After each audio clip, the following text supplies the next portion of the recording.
What's up, guys? Welcome to Keto Rewind. I'm Jess and I'm back with another video.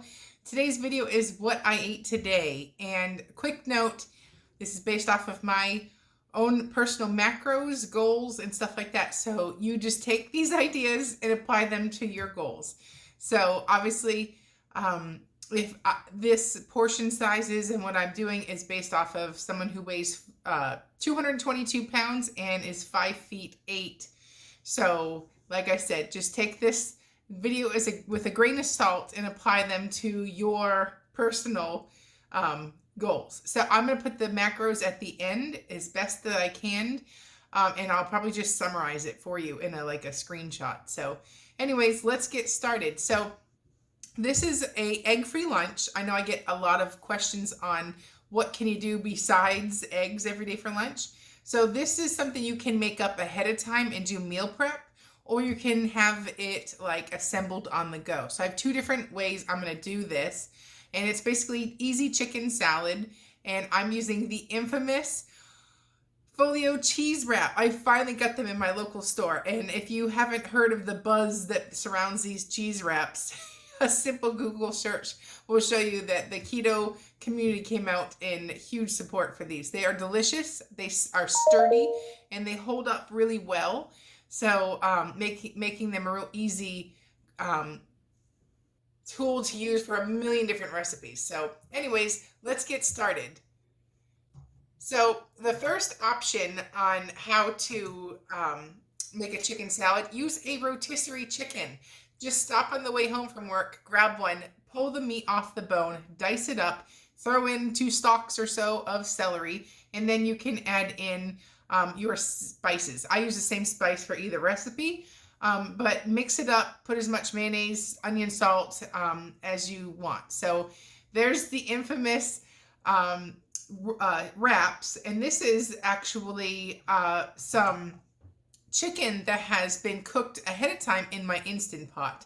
Now, for this recipe, I like to do 4 chicken breasts. You can do breasts, thighs, whatever you want. But for me, for my salad, I like white meat. My husband, on the other hand, prefers the rotisserie chicken version because he prefers the dark meat. So either way, use the chicken however you want it. But so for the Instant Pot recipe, take 4 chicken breasts, roughly a pound or so. Throw them in the Instant Pot, throw a cup of water, a cup of chicken broth or water, but I like to use chicken broth. There's more flavor there. So, or bone broth. So throw that in there, at least a cup, and salt and pepper it. Put the lid on, 8 minutes, you're done, you're ready, and it's cooked. And now you can keep that. I like to pre-cook my chicken ahead of time, so during the week, my actual cooking time is way less. So for me, for instance, yesterday I had chicken parm. I already made up chicken breasts waiting for me in my refrigerator. All I had to do was pull them out, throw some red sauce and some more seasonings and some mozzarella cheese, pop it in the oven just to melt the cheese, and it was done. I mean, it was that's really easy to cut down on cooking time during the week. In addition, you can have meal prep wise, make up a big batch up ahead of time and then serve as needed. So this other recipe is going to be where I just chopped up some chicken breast from the Instant Pot chicken breast version and threw some celery, and because some people like a lot of mayonnaise in their chicken salad, some people don't. That's a great way to do it kind of custom. I'm not a fan of a lot of mayonnaise in my chicken salad, but I know other people love a ton of mayonnaise, literally dripping in mayonnaise. So so basically mix it together, throw your Trader Joe's onion salt on it, mix it up, and pop it on the wrap. Now, don't judge. I didn't work at a sub shop, sandwich shop, or Mexican restaurant. I have no idea how to roll things, so don't judge. But this tortilla, I should say, this wrap held up so well that it didn't break despite my really amateur rolling. But I did it again, and it's nice and sturdy, and here you go. So your chicken salad wrap was my lunch today. So pick which method's easiest for you, and you only need a couple ingredients. So, and then you can easily measure all this when you make it up. So track your macros. All right, so now let's go to a snack. Okay, so it's snack time, and I'm going to have a Perfect Keto salted caramel protein bar. And I do this every day in the afternoon. I will put a scoop of unflavored collagen and a tablespoon of heavy whipping cream in what's left of my morning coffee.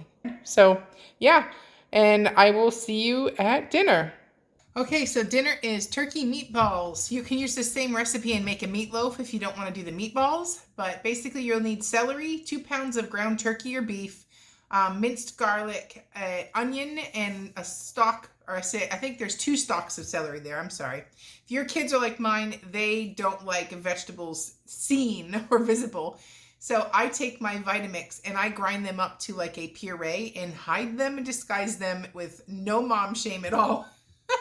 So basically I'll throw them in my Vitamix and I will puree them in the slower setting so that it like gets it nice and diced, and then I put it to like 10 and make the paste. So another reason I do this, I don't add breadcrumbs or anything in my, I mean I used to, but now that I'm keto, I don't add vitamins or I don't add any flours or starches to absorb all the liquid. So you need something in there that's nice and dry so that it doesn't have too much juice. So I will throw it in a fry pan like this, take the mixture, and I will just reduce it so the liquid is out and it becomes literally a paste. And that is going to be a very flavorful and powerful tasting paste that just makes my stuff taste better. So anyways, 2 pounds of ground beef. I'm sorry, that's 2 pounds of ground turkey, but you can use ground beef. A tablespoon of Italian seasoning, about a teaspoon of pink salt or to taste, and a heaping tablespoon of minced garlic. So in the pan, let that reduce, and then I just mix all my spices up together. So the Italian season with this with the salt are in that bowl, and then I just throw my garlic in here. And then I will add a 1/4 cup, sometimes a 1/3 of a cup of grated Parmesan cheese. This was also located at Costco.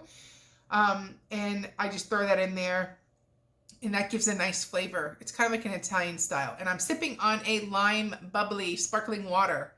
So take a peek over here. It's looking good. And as you can see, it's become more of a paste. I just hit it with about 2 tablespoons or so of dry Marsala wine.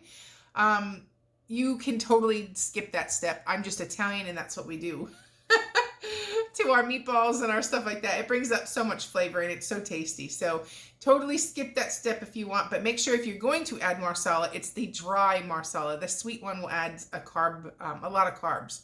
So anyways, I mixed up my spices and I dumped them all in the bowl, and wait until your puree is cooled down. You don't want to burn your hands.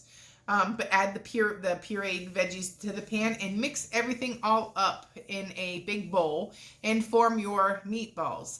Like I said, make this a meatloaf if you prefer not to do this step, but these are kind of fun to have like a little meatball, and it keeps them nice and moist. So if you want, make real small balls and make smaller balls and then have them in like a soup, like an Italian wedding soup or like a vegetable soup or something like that. So, or easy snacks. These also make great snacks for staying on track. So anyways, I'm going to do 20 big balls with the 2 pounds of meat. And the serving size will be 2 meatballs. So I'm going to go ahead and finish rolling out all 20 of these. And they came out to be about exactly 20 big sized meatballs. And then you can put them on a baking rack to cook them. I like to cook them in their own juices, but if you want them crispier, stick them on a baking rack in that pan and let them get some air underneath them and turn them at least once during the cooking. So I did it 400 degrees for about 25 minutes, and I flipped them half the way through. So here you have broccoli florets, and I'm going to add avocado oil and pink Himalayan sea salt and roast them together. Basically, I want to say 2 tablespoons of oil per serving. So I have 4 of us, so I put 8 tablespoons of oil in that tray.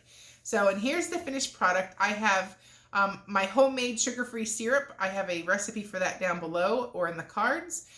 2 turkey meatballs and some roasted broccoli. And there you have it. So next, let's get to the macros.